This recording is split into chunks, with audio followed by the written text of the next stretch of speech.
वाक्य दत्तं मनोदत्तं दत्तपाणी कुशोदत्तं जो हरे त्रिदत्तानि रौरवं नरकं गजेत माने कथा देई कथा न रखिबा मन देई मन न रखिबा मन भांगीदवा आउ कुशरे जल देई स्वीकार करथिबा अंगीकार करथिबा बा सत्य करथिबा शंखरे जल पुरी सत्य करथिबा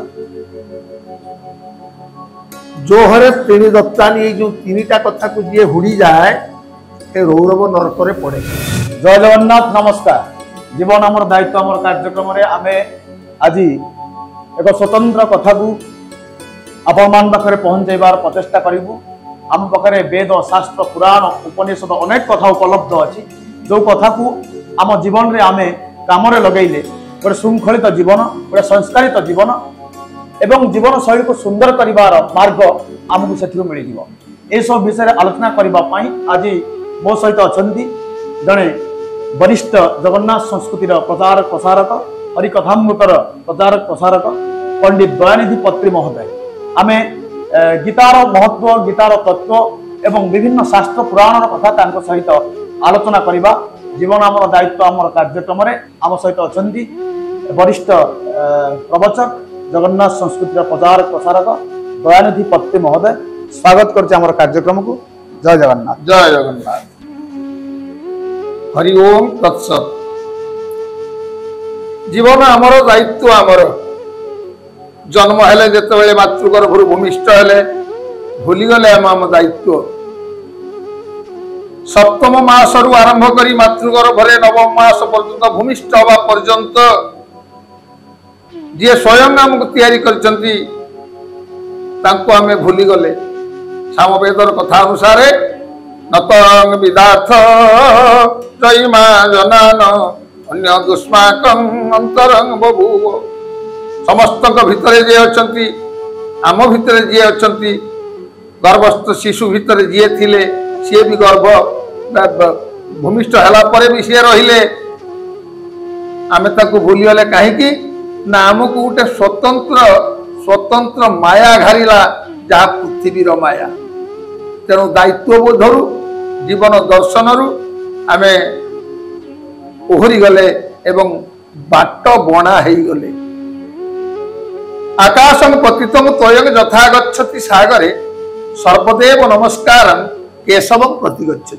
अर्थात आकाशरु जल विभिन्न मार्गरे पतित सीधा पतित हो विभिन्न मार्गरे जेमिति जाई समुद्र मिशति यथा झरणा पुष्करणी बा आपणकर नदी नद इत्यादि सेमिति सबु मार्ग गोटे जगार जाई पहुंची जो मार्ग द्वारा आमको स्वतंत्र पंथा आ पथ मिले जीवनर दायित्व नबा पाई।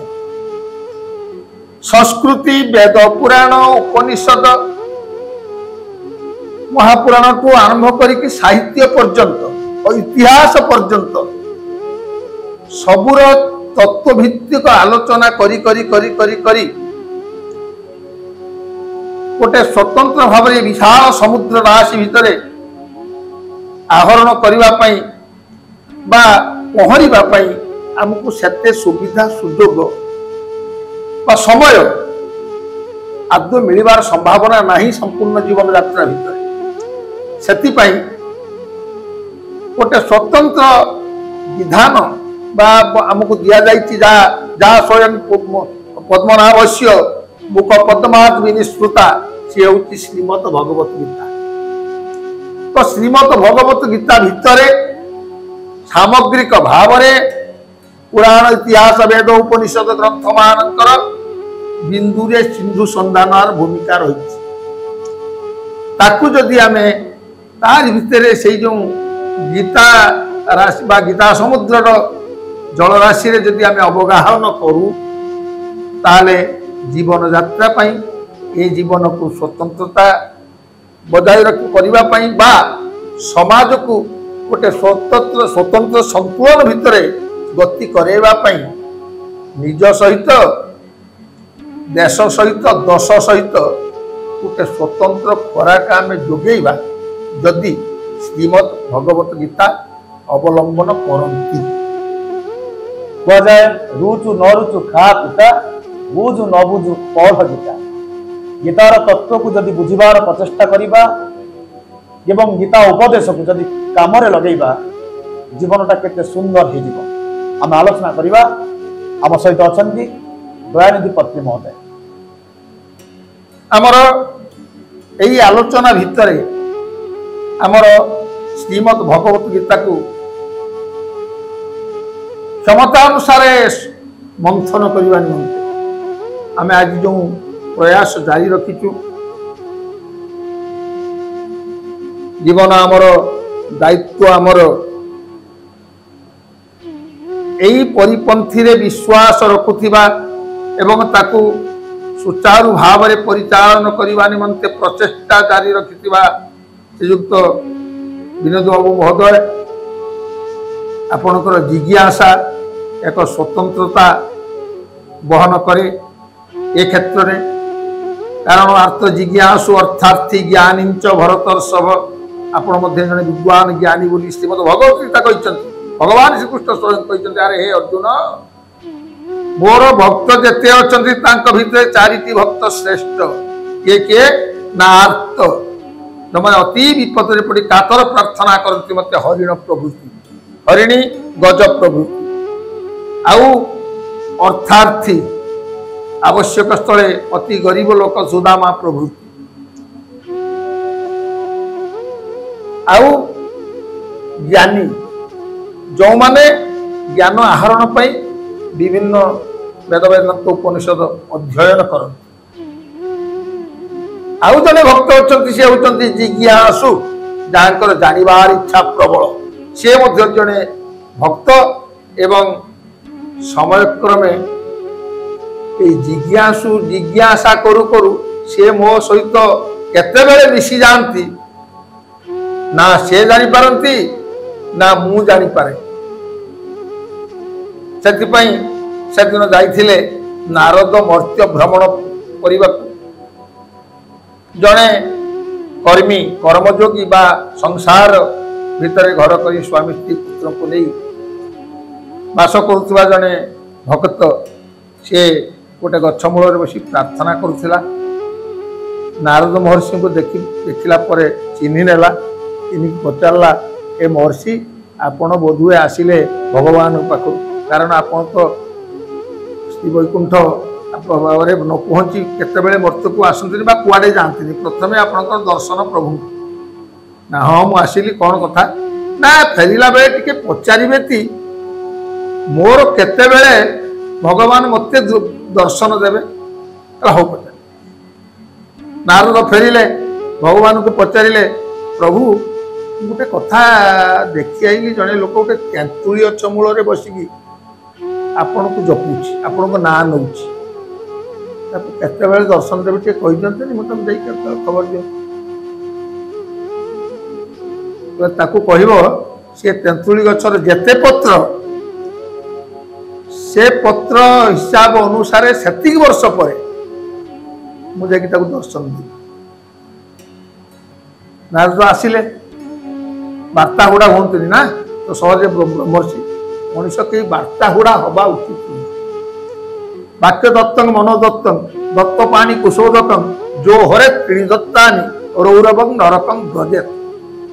ମାନେ କଥା ଦେଇ କଥା ନ ରଖିବା, ମନ ଦେଇ ମନ ନ ରଖିବା, ମନ ଭାଙ୍ଗିଦେବା, ଆଉ କୁଶରେ ଜଳ ଦେଇ ସ୍ୱୀକାର କରିଥିବା, ଅଙ୍ଗୀକାର କରିଥିବା ବା ସତ୍ୟ କରିଥିବା, ଶଙ୍ଖରେ ଜଳ ପୁରେଇ ସତ୍ୟ କରିଥିବା।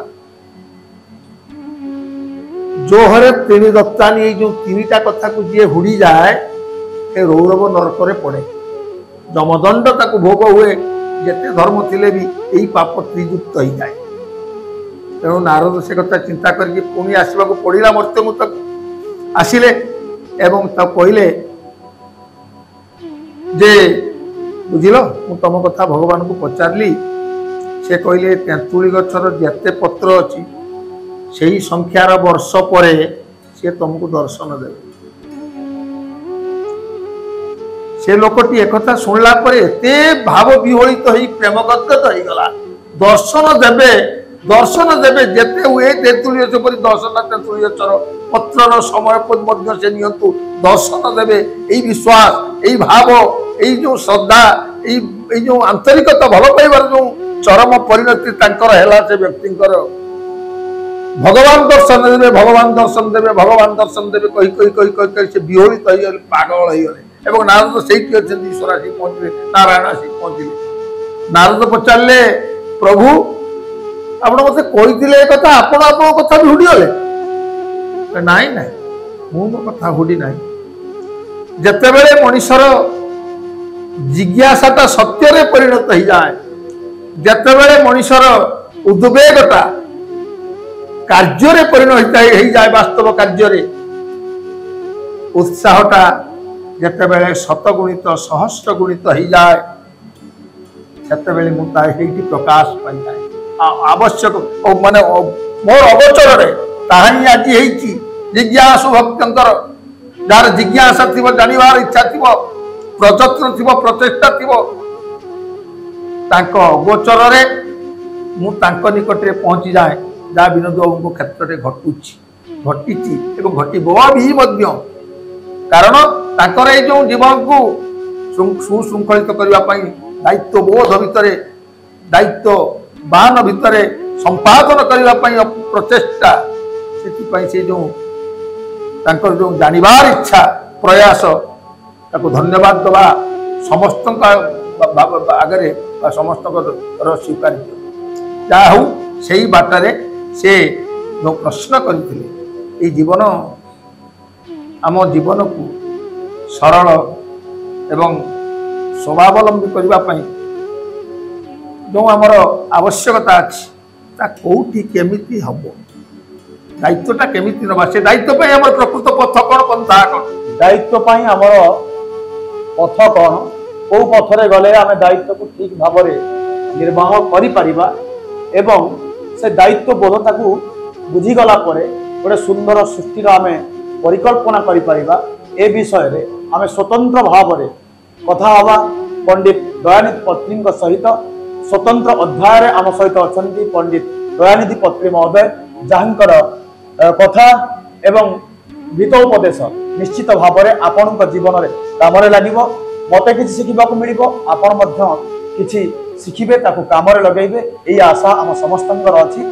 ପର୍ଯ୍ୟାୟକ୍ରମେ ସ୍ୱତନ୍ତ୍ର ଅଧ୍ୟାୟରେ ଆମ ସହିତ ଯୋଡ଼ି ହେଇ ଏମିତି ରହିବେ ପଣ୍ଡିତ ଦୟାନିଧି ପତ୍ରୀ ମହୋଦୟ।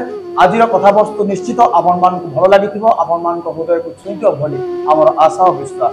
ଜୟ ଜଗନ୍ନାଥ, ନମସ୍କାର। ଜୟ ଜଗନ୍ନାଥ, ଜୟ ଜଗନ୍ନାଥ।